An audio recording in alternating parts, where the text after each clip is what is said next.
Y en temas de la ciudad, el jefe de gobierno, el doctor Miguel Ángel Mancera, presentó la actualización de las normas técnicas complementarias del reglamento de construcciones de la capital.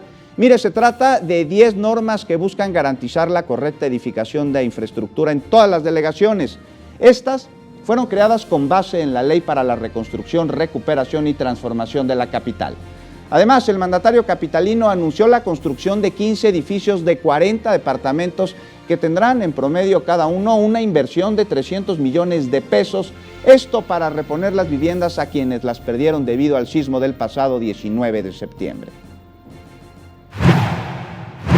Hoy estamos dando un paso más en la prevención, un paso más en la seguridad de las edificaciones, de la construcción aquí en nuestra capital.